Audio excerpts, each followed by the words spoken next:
രണ്ട് രാജാക്കന്മാർ 1 മുതൽ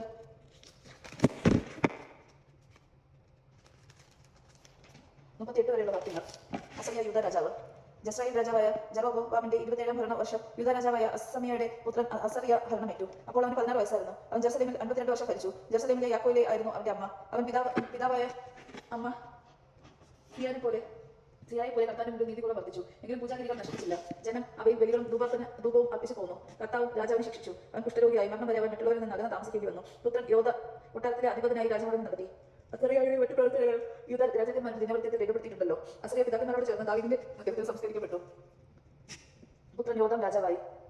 ഇസ്രായേൽ രാജാക്കന്മാർ. സക്കറിയ.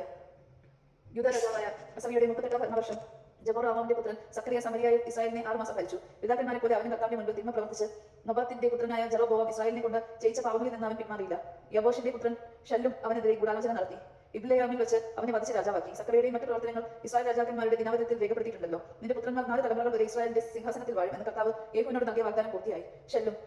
യൂദാ രാജാവ് ഉസിയായുടെ 39-ാം ഭരണവർഷം യാബാഷിന്റെ പുത്രൻ ഷെല്ലും ഭരണമേറ്റു. സമരിയായിൽ 1 മാസം ഭരിച്ചു. ഗാദിയുടെ പുത്രൻ മെനാഹേം തിർസായിൽ നിന്ന് സമരിയായിൽ വന്ന് യാബാഷിന്റെ പുത്രനായ ഷെല്ലുമിനെ വധിച്ചു രാജാവായി.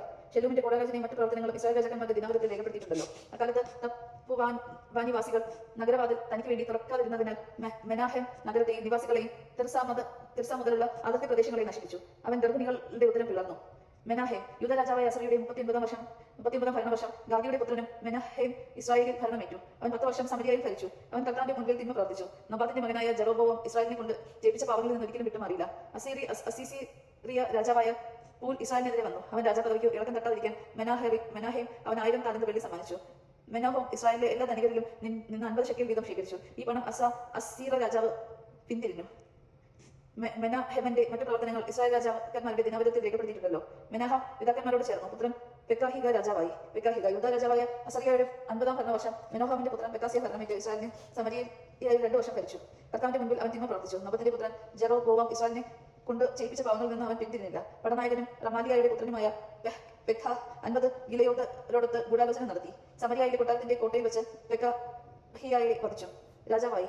പെക്കാഹിയായുടെ മറ്റു പ്രവർത്തനങ്ങൾ ഇസ്രായേൽ രാജാക്കളുടെ ദിനവൃത്തത്തിൽ രേഖപ്പെടുത്തിയിട്ടുണ്ട്. പെക്കാഹ്. യൂദാ രാജാവായ അസറിയായുടെ 52-ാം ഭരണവർഷം റമാലിയായുടെ പുത്രൻ പെക്കാഹ് രാജാവായി. അവൻ സമരിയായിൽ ഇസ്രായേലിനെ 20 വർഷം ഭരിച്ചു. അവൻ കർത്താവിന്റെ മുൻപിൽ തിന്മ പ്രവർത്തിച്ചു. നബാത്തിന്റെ മകനായ ജെറോബോവാം ഇസ്രായേലിനെ കൊണ്ട് ചെയ്യിപ്പിച്ച പാപങ്ങളിൽ നിന്ന് അവൻ പിന്തിരിഞ്ഞില്ല. ഇസ്രായേൽ രാജാവായ പെക്കാഹിന്റെ കാലം ഇയോൻ, അബേൽ, ബെത്മക്ക, യനോവ, ഷെക്കേഷ്, ഹസോർ, ഗിലിയാദ്, ഗലീലി എന്നിങ്ങനെ നഫ്തലാം ദേശം മുഴുവൻ അസീസിയ രാജാവായ തിക്ലഗോത്ത് പിലേസർ പിടിച്ചടക്കി. ജനത്തെ തടവുകാരാക്കി അസീസിയയിലേക്ക് കൊണ്ടുപോയി.